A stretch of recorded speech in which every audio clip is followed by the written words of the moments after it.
Recordar es volver a vivir, pero cuando lo perdido es irrecuperable, cada recuerdo se convierte en un eco que duele. La memoria es una bendición que, en ciertas circunstancias, se transforma en una condena. Imagina por un instante no haber perdido la vida, ni la razón, ni la capacidad de pensar, sino haberlo perdido todo lo demás, las personas, los lugares, los vínculos, los objetos, los proyectos, el rumbo, y sin embargo, seguir recordándolo todo con precisión quirúrgica. Allí nace una soledad que no se puede compartir, una especie de vacío lleno de ecos. Esta soledad no es común, no es la ausencia de compañía ni la falta de interacción. Es un tipo de aislamiento más profundo, el exilio emocional desde donde no se puede regresar. La memoria, en ese contexto, deja de ser una herramienta de orientación o un cofre de tesoros personales. Se convierte en una sala de espejos rotos, donde el reflejo de lo que fue se distorsiona por la ausencia de lo que es.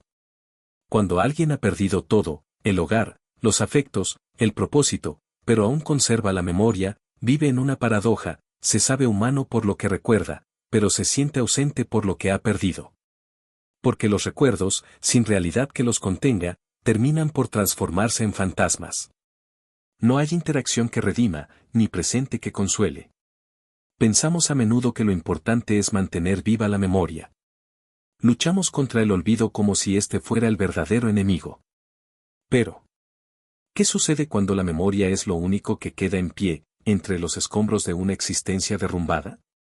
¿No es acaso eso más cruel que el olvido? Olvidar puede liberar. Recordar, en algunos casos, encadena. Este tipo de soledad no grita, no se exhibe. Es silenciosa.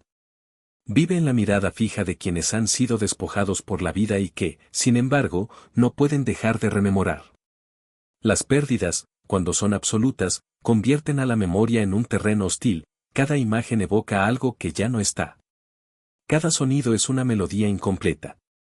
Cada olor es una nostalgia encapsulada. La memoria, que alguna vez fue refugio, se transforma en prisión. Y no hay celda más cerrada que aquella cuya llave es una historia que ya no se puede reescribir. En esta dimensión del ser humano, la soledad ya no es circunstancial. Es esencial. La persona que ha perdido todo, salvo sus recuerdos, ya no vive con la memoria, sino dentro de ella. Y la memoria no tiene puertas al presente, solo ventanas hacia un pasado que ya no responde, que no devuelve la mirada. Así comienza esta reflexión. No desde la ausencia de compañía, sino desde la presencia inalterable de lo que ya no puede tocarse. Y es ahí, en esa intersección dolorosa entre lo perdido y lo recordado, donde nace la peor soledad, aquella que tiene nombre, fechas, voces, pero ningún futuro. La memoria no se elige. No podemos borrar, a voluntad, lo que permanece en nuestro interior. Es un archivo que se actualiza, sí, pero también se niega a desaparecer. Y cuando todo se ha ido, los seres queridos, los objetos, los lugares seguros, la memoria se queda como el único testigo de lo que fue. Pero, ¿de qué sirve un testigo si ya no hay juicio, ni historia por reconstruir? Los recuerdos comienzan a ocupar todo el espacio. No hay conversación posible que no remita a lo perdido. No hay pensamiento que no derive en una comparación entre lo que era y lo que es. El presente, sin contexto que lo alimente, se vacía. Entonces, se vive dentro del recuerdo como se habita una casa vieja, con respeto, con nostalgia, con un temor permanente a que se venga abajo del todo. En esta forma de soledad, las personas no son solo solitarias, están aisladas en una cápsula temporal. Siguen hablando con rostros que ya no existen. Siguen esperando llamadas que nunca volverán. Siguen reviviendo escenas cotidianas con la nitidez de quien ya no puede generar nuevas. Es una existencia detenida. No se muere, pero tampoco se vive plenamente. La sociedad no siempre detecta este tipo de soledad. Desde fuera, se ve a alguien funcional. Alguien que recuerda. Que puede narrar. Que tiene memoria intacta. Pero eso no es fortaleza. A veces, es ruina. Porque mientras otros olvidan para poder reconstruirse, el que solo recuerda no encuentra terreno fértil. Cada día es un recordatorio de lo que ya no está, y esa constancia agota, erosiona, destruye lentamente. El problema no está en recordar, sino en hacerlo sin nada que ancle esos recuerdos al presente. No hay peores imágenes que las que no pueden tocarse. No hay mayor tortura que la del recuerdo que no se puede compartir porque los otros ya no están. La memoria, entonces, es una habitación cerrada por dentro, sin ventanas y sin tiempo. Esta forma de soledad no se combate con compañía casual ni con distracción. Requiere de una profunda reconstrucción del sentido. Porque cuando lo único que queda es lo que fue, uno deja de avanzar. Se convierte en habitante de un ayer eterno. No se trata de olvidar. Se trata de crear nuevos significados que le den respiro a lo antiguo. Pero quien ha perdido todo, excepto la memoria, suele carecer de las herramientas para hacerlo. La pérdida ha sido tan radical, tan absoluta, que los recuerdos dejan de ser guía y se transforman en dictadores. Ya no orientan, exigen. Ya no acompañan, reprochan. En esta soledad, lo que duele no es la falta de gente, sino la presencia constante de un pasado irrecuperable. Cada sonrisa del recuerdo duele más que cualquier golpe. Cada palabra guardada en la mente es una carta sin remitente. Y no hay paz posible cuando se vive atado a lo que no puede volver. La memoria, cuando está sola, sin vínculos que la reactiven desde afuera, sin manos que la sostengan desde el presente, comienza a torcerse. No en el sentido de falsedad, sino de desequilibrio. Lo recordado adquiere una dimensión gigantesca, absorbe el ahora, reemplaza el futuro. Y así, la soledad de quien lo ha perdido todo, excepto la memoria, se convierte en una paradoja cruel. Está lleno de contenido, pero vacío de vida. Hay una ironía dolorosa en esa situación, muchas personas luchan por no olvidar, por preservar sus memorias. Y sin embargo, cuando la vida las despoja de todo lo demás, la memoria se vuelve un peso imposible de llevar. No hay quien la escuche, no hay espacio para compartirla. Se convierte en un soliloquio permanente, en una película proyectada una y otra vez en la sala vacía de la mente. En ese punto, la memoria ya no es un relato vivo. Se vuelve una reliquia. Un museo personal donde no entra nadie más. Y como todo museo, necesita mantenimiento, pero quien ha perdido todo no tiene ya las herramientas para sostenerlo. El polvo se acumula, las imágenes se desdibujan, y aún así, persisten. Persisten como sombras que no dejan dormir, como canciones que no se pueden apagar. La verdadera tragedia es que esta soledad no tiene nombre concreto. No es viudez, no es exilio, no es enfermedad. Es una suma de ausencias. Una orfandad múltiple. Es estar en pie entre ruinas, recordando la arquitectura exacta de lo que alguna vez fue hogar, pero sin tener materiales para reconstruirlo. Es saber demasiado de un mundo que ya no existe. Y sin embargo, esa memoria sigue latiendo.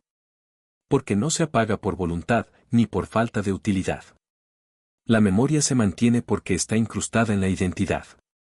Quien recuerda es, por definición, alguien que fue. Pero cuando el presente ya no tiene raíces ni ramas, ese ser se fragmenta. Se convierte en eco, en sombra, en sobrevivencia mental. ¿Es posible resignificar esa memoria? ¿Dar un nuevo uso a lo que duele por dentro? Tal vez. Pero requiere tiempo, ayuda y sentido. Y precisamente eso es lo que ha perdido quien lo ha perdido todo. No es solo una cuestión emocional, es filosófica. Es un quiebre en la narrativa de la vida. El relato interno ya no tiene continuidad. Se interrumpe. Se repite. Y al repetirse sin transformación, se convierte en jaula. Quien ha perdido todo, excepto la memoria, se enfrenta cada día a un dilema, seguir recordando o intentar olvidar. Pero olvidar no está en sus manos. Y recordar, en su estado actual, no le da consuelo. Solo perpetúa una forma de existir que no se habita. Una soledad que no se expresa en gritos, sino en silencios demasiado llenos. Por eso, esta soledad es la más dura. Porque no viene de la falta de recuerdos, sino del exceso. Porque no se manifiesta como vacío, sino como saturación. Porque no se trata de no tener a nadie, sino de tenerlo todo, en la mente, únicamente en la mente. La memoria puede ser lámpara o incendio. En soledad, suele arder. Cuando lo externo ha desaparecido, la memoria se convierte en paisaje interior. Pero no es un lugar cualquiera, es un terreno fracturado, donde las emociones están vivas, pero los vínculos están muertos. Allí, todo lo que se evoca es real, pero intangible. Presente, pero intocable. La soledad del que ha perdido todo, excepto la memoria, no está solo en el corazón, está en la percepción misma del mundo. Todo lo que se mira pasa por el filtro de lo que alguna vez se tuvo. Una calle ya no es solo una calle, es el recuerdo de quien la caminó contigo. Una canción ya no suena igual, trae consigo el perfume de un tiempo que ya no existe. Las pequeñas cosas, las más simples, se cargan de peso emocional. Y ese peso se acumula. Día tras día. Pensamiento tras pensamiento. La memoria se convierte en una voz constante que repite, esto fue. Pero ese pasado no se mezcla con el presente. No se integra. Solo permanece, estático. Y esa permanencia es precisamente lo que hace daño. Porque ya no hay movimiento, no hay interacción. La persona no está detenida en el tiempo por elección, sino porque el presente carece de significado. Y sin sentido, no hay impulso. Aquí es donde la filosofía se vuelve esencial. Porque solo al preguntarnos por qué recordamos podemos empezar a reconciliarnos con aquello que no podemos cambiar. Pero cuando el dolor es reciente, cuando la pérdida es total, ese tipo de preguntas no aparecen. Solo queda la repetición. Y la repetición es la enemiga del alivio. La memoria necesita de contraste para crecer, nuevas experiencias, nuevos afectos, nuevos contextos. Pero quien ha perdido todo no tiene ya contrastes. Todo lo que experimenta es comparación con lo perdido. Todo lo que observa está atravesado por lo que ya no está. Entonces, la memoria se hipertrofia, crece desmesuradamente, porque no tiene límites. Y en su expansión, consume. Esta forma de soledad no es una ausencia del mundo, es una sobrepresencia del ayer. Lo que genera el sufrimiento no es la falta de recuerdos, sino su imposibilidad de convertirse en algo más. La memoria deja de ser puente y se convierte en muro. Un muro adornado con cuadros hermosos, pero que no permiten ver más allá. ¿Y qué ocurre con el yo, con la identidad, cuando todo lo que uno es se encuentra atado a lo que fue? Se produce una especie de disociación, se está aquí, pero con la mente allá. Se responde, se camina, se vive, pero con una parte ausente. La parte que ya no tiene a donde anclar sus recuerdos más queridos. La parte que se quedó en el lugar donde todo se perdió. La memoria, cuando no tiene a nadie que la escuche, se convierte en eco. Y esos ecos, en lugar de consolar, erosionan. Repetir en la mente una y otra vez los mismos nombres, los mismos momentos, las mismas imágenes, es como ver una llama consumirse sin poder apagarla ni usarla para dar calor. Quien ha perdido todo, excepto la memoria, necesita más que compasión. Necesita sentido. Porque mientras no lo encuentre, su existencia será la de un archivo vivo de algo muerto. Y esa es una carga que ni siquiera el tiempo puede aligerar si no se le da dirección. Hay un error común en nuestra visión moderna del sufrimiento, asumimos que la memoria es siempre virtud, que recordar es noble, que rememorar es una forma de resistencia. Pero no toda memoria es fuerza. A veces, la memoria es la prolongación de una herida abierta. Y cuando la pérdida lo abarca todo, la memoria se convierte en el único sobreviviente de una vida que ya no tiene cuerpo. Esta forma de soledad no se alivia con compañía casual ni con entretenimiento. No hay conversación que distraiga, ni actividad que compense, cuando lo que se ha perdido es el fundamento mismo de la identidad. Cuando la memoria es lo único que queda, todo lo demás parece ajeno. Los estímulos nuevos no generan raíces, porque la tierra está quemada. Las conexiones nuevas no florecen, porque aún se camina sobre cenizas. Es en este terreno quemado donde nace la necesidad urgente de resignificación. Porque el sufrimiento del que recuerda sin poder avanzar no es únicamente dolor emocional, es pérdida de dirección existencial. Es estar rodeado de recuerdos sin saber para qué sirven. Es sostener una historia que ya no tiene continuación. El guión se detuvo, pero el actor sigue en escena sin saber qué línea decir. ¿Puede la memoria ser útil cuando todo se ha perdido? ¿Puede brindar algo más que nostalgia? Solo si es transformada. Solo si pasa de ser archivo pasivo a semilla. Y eso no ocurre espontáneamente. Requiere voluntad, pero también estructura.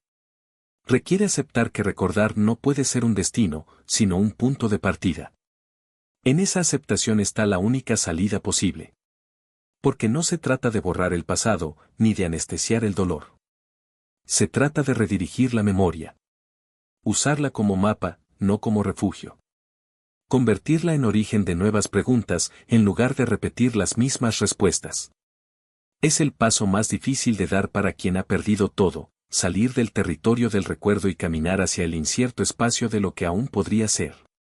Pero hay algo más. Algo silencioso. La memoria, incluso en su forma más dolorosa, es un testimonio. Y ningún testimonio merece ser sepultado. Compartirla, aunque no haya quien entienda del todo, puede ser un primer acto de liberación.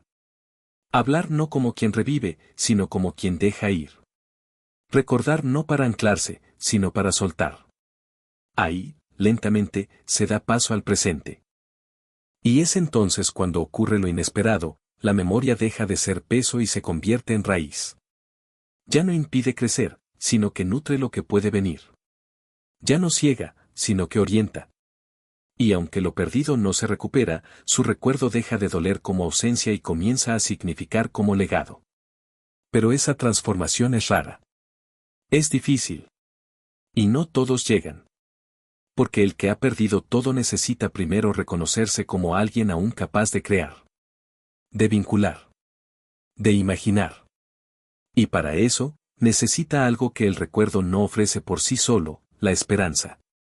La soledad de quien ha perdido todo, excepto la memoria, no es simplemente una ausencia de compañía, es un exilio del presente. Es la imposibilidad de construir algo nuevo porque todo intento tropieza con un recuerdo. Es estar rodeado de historias internas sin poder conectarlas con el mundo externo. Y en esta condición, la vida no desaparece, pero se apaga. Se convierte en una especie de supervivencia emocional, se respira, se come, se duerme, pero no se vive con sentido. Lo que fue sigue allí, intacto y punzante. Lo que es parece ajeno, frío, sin significado. Lo que será, ni siquiera se imagina. Esta es la dimensión más cruel de esa soledad, su permanencia. Porque a diferencia de otras pérdidas, que se transforman, se suavizan, se integran, esta se repite. Día tras día. Como un eco interminable. Y sin intervención interna o externa, la memoria se transforma en un ciclo cerrado, que no produce crecimiento, solo repetición. Pero no todo está perdido. Hay un punto, una línea sutil, donde el recuerdo puede empezar a cambiar de forma. Ya no como una prisión, sino como un recurso. Donde el pasado deja de ser una trampa y empieza a ser testimonio. No como algo que se revive, sino como algo que se honra. Y ese giro es posible cuando la memoria deja de estar sola. Porque lo que destruye al que lo ha perdido todo no es solo la memoria misma, es el aislamiento de esa memoria. Es no tener con quien integrar, con quien hablar, con quien reimaginarla. Cuando el recuerdo es compartido, aunque sea solo una pequeña parte, empieza a moverse. A cambiar de color. A perder rigidez. A abrir espacio. Por eso, el antídoto no está en olvidar. Está en reencontrar. Reencontrar significado, sentido, intención. Crear una nueva narrativa que no borre lo perdido, pero que no dependa exclusivamente de ello. Recordar, sí. Pero desde el ahora. Desde lo que aún se puede dar. Desde lo que todavía se puede recibir. La memoria, cuando se queda sola, se marchita. Pero cuando se vincula a algo más grande, a una comunidad, a una causa, a una nueva experiencia, puede florecer. Puede convertirse en una forma de sabiduría. En un legado. En una voz que no solo repite lo que fue, sino que ayuda a construir lo que puede ser. Y así, la peor soledad se convierte en puente. No se olvida lo perdido. No se niega el dolor. Pero ya no se está atrapado en él. Se está, por fin, en tránsito. En camino. En posibilidad.